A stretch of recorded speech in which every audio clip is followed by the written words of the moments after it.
The year is 2026. A young woman named Eliana was going through the most difficult time of her life. Her fiancé had abandoned her at an old church in a desolate English village. On that rain-soaked afternoon, Eliana sat in a corner of the dusty church floor, weeping bitterly upon a stone tomb. The tomb belonged to a 15th century warrior named Lord Kaspar. As Eliana's tears fell upon the name carved into the tomb, the surrounding air suddenly turned ice cold. Inside the church, the sound of the torrential rain mingled with her sobs. Suddenly, a flash of intense blue light illuminated the entire building. As the smoke slowly cleared, Eliana saw a tall man kneeling before her. Steam rose from his body, and rain streaks marked his armor. In a hoarse, strained voice, Kaspar said, "Lord Thomas, did we lose the enemy forces in the clouds of smoke? Where are our horses?" Terrified, Eliana stepped back. She shone her phone's flashlight onto Kaspar's face. Startled by the intense light, Kaspar instantly stood up, drew his sword, and kissed the blade. Kaspar asked, "What magical weapon is this in your hand, woman? Are you a shadow sent by the Druids, or a spy for the enemy?" Trembling, Eliana replied, I am not a magician, and this isn't a magical weapon, it's a phone. Who are you? This armor, this sword? Are you from a movie set?" Confused, Kaspar said, "Movie? Shooting? I am a knight of the Royal Army of 1650, Kaspar de Wolf.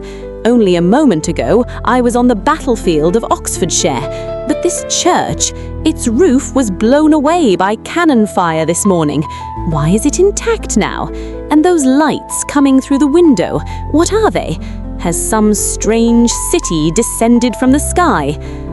Eliana slowly realized that the man wasn't insane, but in deep trouble. 1650 ended almost 400 years ago. Now it is 2026. The city, you see, those are street lights and car lights. Kaspar lowered his sword, his hands trembling. He went to the window and stood stunned, looking at the distant neon lights and massive buildings. Behind his facade of immense courage, Eliana saw a helpless warrior. Kaspar, whom she initially thought was named Julian, could not understand where he was. He had fallen from a 1650 battlefield directly into the strange world of 2026. Though afraid at first, Eliana became fascinated by his nobility and vulnerability. He was a true knight. Eliana at first thought she was facing a mental patient, but when Kaspar looked at the modern world through the church window, his eyes showed a vast emptiness instead of fear. He placed his sword at Eliana's feet and knelt, the ultimate gesture of surrender for a knight. Eliana noticed his shoulder armor was slashed and fresh blood was seeping. As a nurse, she couldn't leave a bleeding man alone. Eliana herself was lonely and mentally broken at the time. In Kaspar's grave gaze and protective nature, she found something her deceitful boyfriend lacked. Wrapping her coat over Kaspar's armor, she said, "You need to get out of here, but hide that sword first. If people see it, they'll call the police. Can you walk with me?" Without a word, Kaspar took Eliana's hand and stood up.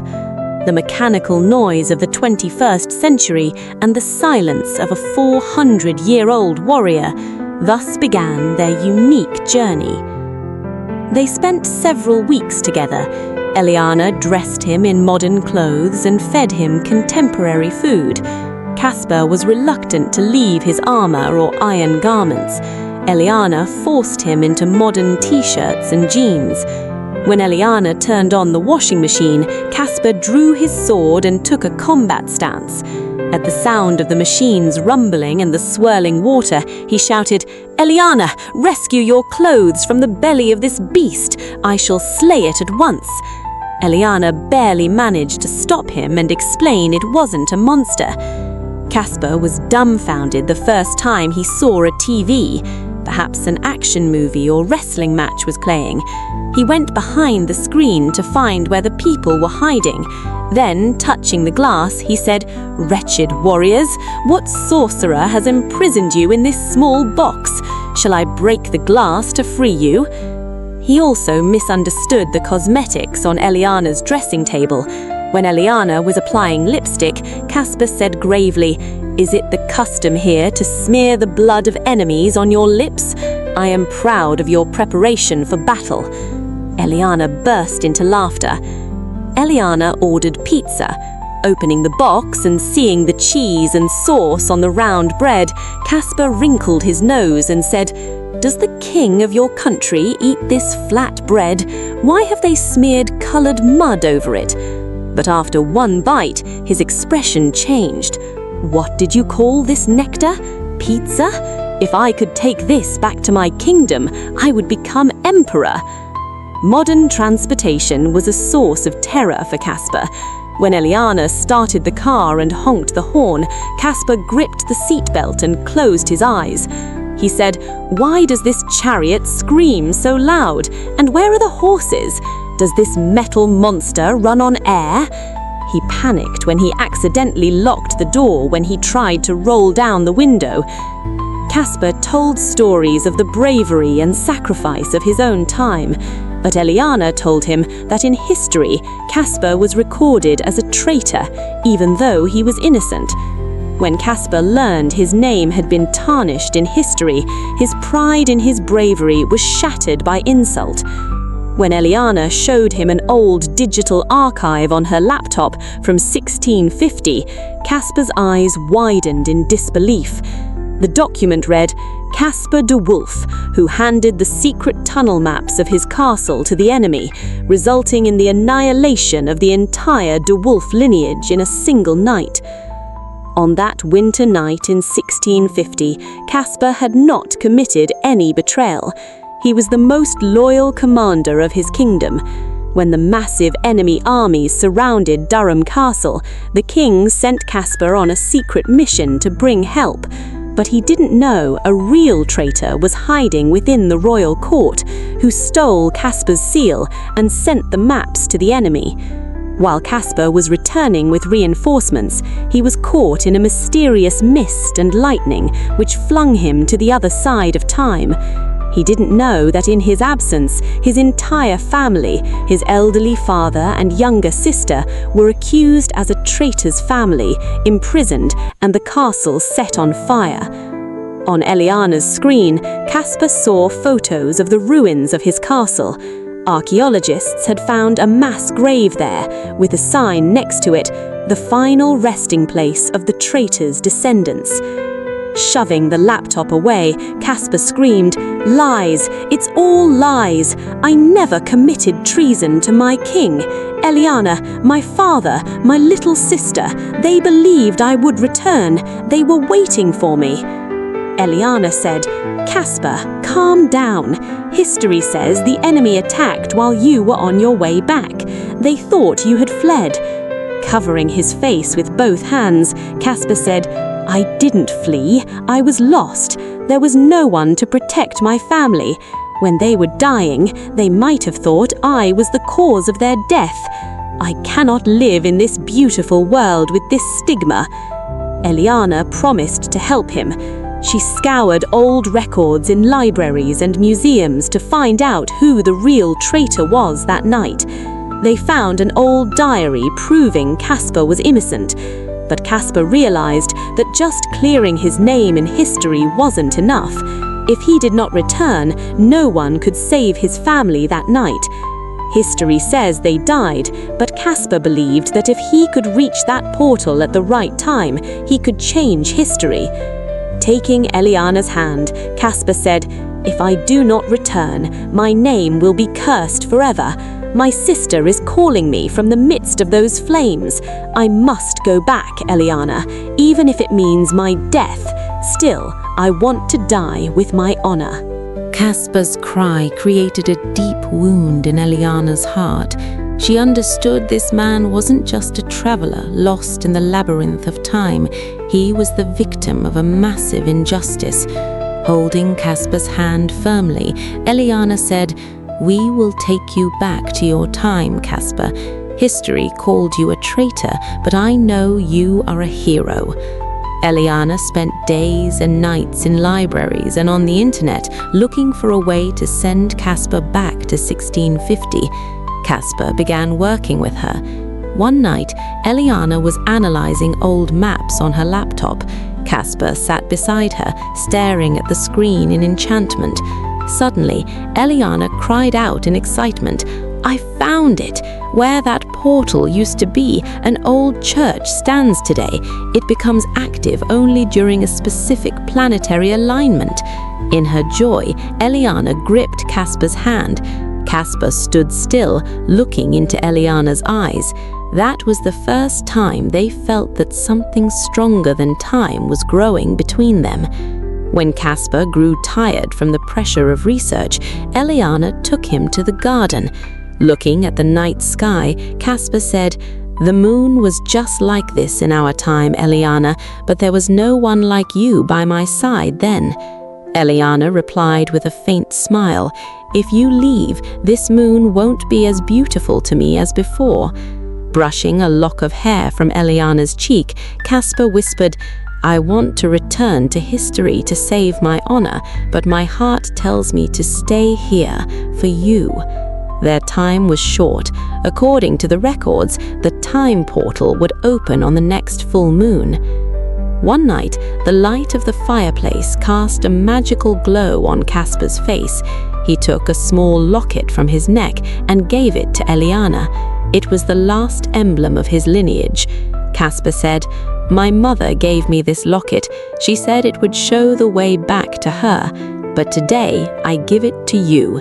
If I go back to the past and change everything, perhaps this locket will no longer be mine, but you keep it safe. If one day you feel that everything was a dream, touch this locket. You will know that a warrior from 1650 truly loved you." Outside, the full moon was playing hide and seek behind the clouds. No music played in the drawing room, only the crackling of the fire. Kaspar took Eliana's hand and gently pulled her up. Kaspar said, "People of your era dance with their loved ones, don't they? Will you teach me? I want to weave your touch into my soul before I return to 1650. Eliana rested her head on Kaspar's shoulder and moved slowly. No words were spoken, only their deep sighs and heartbeats. Kaspar held Eliana so firmly with his strong hands as if he wanted to stop time itself. Eliana prayed silently that this night would never end, that the light of dawn would never break. Finally, when the full moon reached the spire of the church, the old stone portal began to tremble like blue electricity. The sound of horses neighing and the clashing of swords seemed to echo in the wind. The time had come. Eliana, holding Kaspar's hand tightly, asked, "Kaspar, are you sure? There is war on the other side. You might lose your life." Kaspar replied with a pained smile, "Eliana, if I stay here, my sister's screams will haunt me every night. I will be alive, but my soul will be dead. I must go, so that in 1650, some other Eliana like you gets her family back." Kaspar pressed Eliana's hands to his lips in a long kiss. His tears fell on her hands. Just before disappearing, Kaspar said, "I love you, Eliana. Until my last breath, your name will be on my lips." Suddenly, there was a flash of intense light in the portal, and in a moment, everything went silent. The blue light vanished, leaving only the old, lifeless stone portal standing there. Eliana collapsed onto the stony ground. The rainwater and her tears mingled. She touched the stones frantically, but Kaspar's warm hand was gone. Afterwards, Eliana began researching history like a madwoman. She wanted to see what happened after Kaspar returned. After much searching, she found the chronicles of Kaspar's family in an ancient document at the British Museum. It was written there that Kaspar de Wolf had returned, proved his innocence, and regained his honor. But on the last page of the diary, Eliana saw something that turned her world upside down. After Kaspar's death, his descendants had built a special tomb. Eliana returned to that old church. This time, she saw that a small memorial plaque had been placed right next to Kaspar's tomb, which hadn't been there before. Engraved on that plaque was the name of a woman from 1680 who was Kaspar's wife. But beneath that name was a short message written in small letters that only Eliana would understand. It read, "To my lady from the future who gave me back my soul, I married a ghost of your memory, but my heart remained in the cold rain of 2026. Wait for me where time ends." Eliana realized that Kaspar returned for his honor, but he was never happy again. Though he married someone else, he spent his entire life with Eliana's memory. Placing her hand on the tomb, Eliana realized their love was never fulfilled. Instead, history had imprisoned them in 2 different centuries.